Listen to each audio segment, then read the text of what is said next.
Bismillah.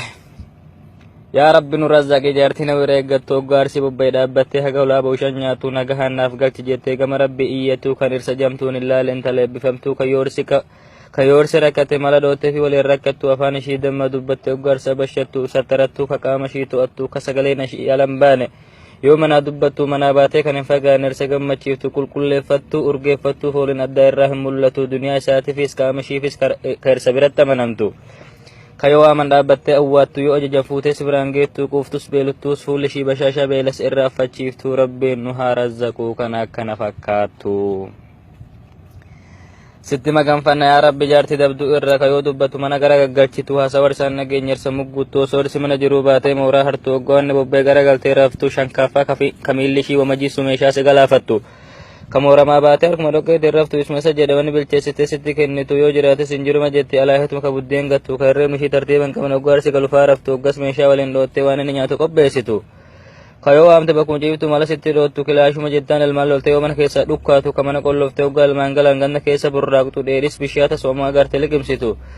Furdina arbuma gooli qircimtiin addoo irraa hin mul'atu danazii kan ibidda qarqara teessee mudduu harka bukoo keessee muddijaa buraafattee raftuuf qulqulleessitee a'aarfachuun nawiritti fakkaatu. Artee facaaftee irsa guduunfaa dawartuu hiriyaa isaatii gadi gootee jirutti hadheessitu gariis beekumsa hin qabdu wallaalummaaf ka balleessitu rabbiin itti haa kennu isma ishii fakkaatu nurraa fageessi yaa Rabbi kan akkanaa nuuf hin taatu. Dhaggeeffachiisa sagalee kanaadha manaa teessanii mumkin dogongora qaban sirreeffatuu danda'anii waan sitti hirrifte sii guututu malamee bira hin tarini rabbiin isinii haa bareechu jiruu teessanii du'a malee hin ta'in adda bahiinsi keessanii rabbiin isiniif haa tolchu haadha manaa teessanii. Kan barakaa isiniif haa godhu waan itti facaafattanii duhaanaaf godhaa yeroo sagalee koo dhageessanii hulaan koo banaa waa marqattanii gaafa duhaa qabdanii ifuus dukkanaa'us isinirraan oolu haajaa keessanii ana obboleessa keessan Abu Abdurrahmaani. Bismillah. Yaa Rabbi nu razzaqi jaartii na bira eeggattu oggaarsi bobba'ee dhaabbattee haga ulaa booshan nyaatu nagahaan naaf galchi jettee gama Rabbi iyyatu kan irsa jamtuun ilaaleen taleebbifamtuu ka yoorsi rakkate mala dhootee fi waliin rakkattu afaan ishii damma dubbatte oggaarsa bashattu sattarattu ka qaama ishii to'attu ka sagaleen ishii alan baane yoo manaa dubbattu manaa baatee kan hin fagaanne irsa gammachiiftu qulqulleeffattu urgeeffattu fooliin addaa irraa hin mul'atu duniyaa isaatiifis qaama ishiifis ka irsa biratti amanamtu.